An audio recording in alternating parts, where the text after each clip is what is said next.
कथी के कर जवा दीदी हो बनौले बाड़ो हमरा के बेसारा तारू हो।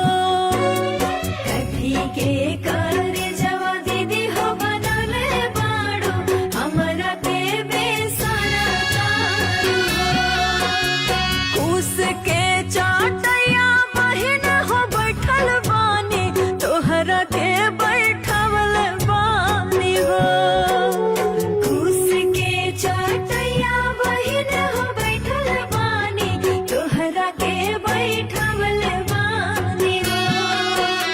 पाथर के कर